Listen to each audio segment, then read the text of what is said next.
안녕하십니까. 2020년 11월 13일 아침, 또 하루가 밝았습니다. 자, 소담 시리즈, 소소한 담론 시리즈라는 이름으로 몇 번의 동영상을 만들어 봤었죠. 김용희의 소담 시리즈, 소소한 담론으로 해서 우리 일상의 삶과 관련된 얘기들을 한번 나눠볼까 합니다. 100만인 유튜브, 1000만인 유튜브 혹은 5천만 유튜브의 세상이 되었습니다. 누구나 1인 미디어, 1인 방송이 가능하죠. 누구나 유튜브를 제작하고 누구나 동영상을 제작하고 누구나 동영상을 올립니다.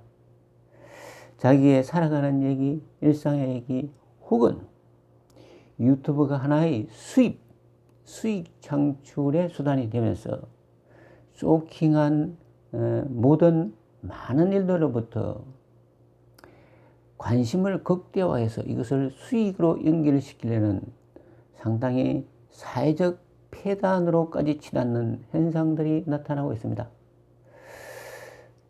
씁쓸한 얘기죠. 자본주의가 가져온 하나의 폐해, 부산물, 부작용이 아닐까라는 생각도 합니다. 그러나 또 한편으로는 누구나 자기 얘기를 할 수 있는 이런 수단이 되어가고 이런 하나의 기회가 되어가는 것이 또 유튜브가 아닐까 하는 생각에 유튜브 동영상을 부정적으로만 볼 것이 아니라 긍정적인 측면이 있다고 봅니다. 자, 그러면 소소한 담론 시리즈라고 했지만 소소한 담론을 얘기하는 것이 아니라 그야말로 우리 삶의 본질적 의미와 가치를 한번 얘기해 보고 싶습니다. 누구나 갈증을 갖죠. 갈증을 갖습니다. 목마르죠. 목마릅니다. 삶은 늘 목마르죠. 어떻게 목마른가? 물론 순간순간 흡족한 단비를 맞을 때도 있죠. 흡족하죠.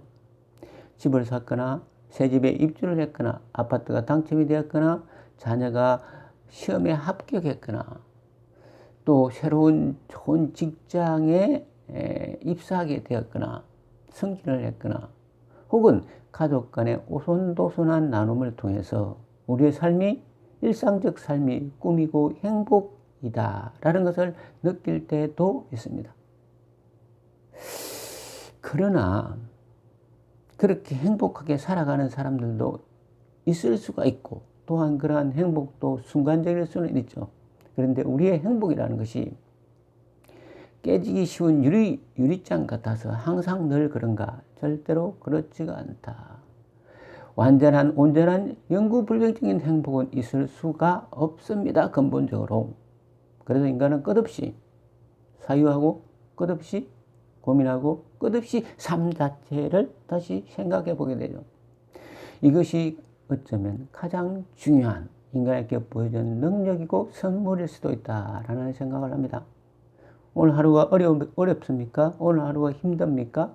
오늘 하루가 힘들고 어렵다 하더라도 우리의 삶이 목적이 다른 데 있다면 어려움과 삶이 연속되더라도 혹은 기쁨과 행복이 지속된다고 하더라도 어차피 한 삶은 한 삶으로서 완성되는 거죠. 그런 의미에서 본다면 행복과 불행의 문제가 아니라 오히려 더 깊은 우리 인간의 자존, 의미, 가치 이런 것들을 찾아가는 것이 중요하지 않을까라는 생각을 해봅니다. 소소한 담론 시리즈는 이러한 측면에서 끝없이 인간 삶 자체에 대해서 물론 사회적 문제도 포함되겠지만 고민해보는 시간들을 갖고자 합니다. 사회적인 문제, 정치적인 문제 이런 문제들은 우리의 삶과 직접적인 현실적인 삶과 연결되는 것이죠. 그런데 현실적인 이런 삶보다도 오히려 또 인간에게 주어진 말씀드렸던 시공간 자체에 대한 의문 질문 이런 것들이 보다 더 비교되지 않을 정도로 의미 있는 시간이 아닐까 해서 소담 시즌을 다시 지속해 보기 위해서 실험적으로 동영상을 촬영했습니다. 녹화했습니다. 감사합니다.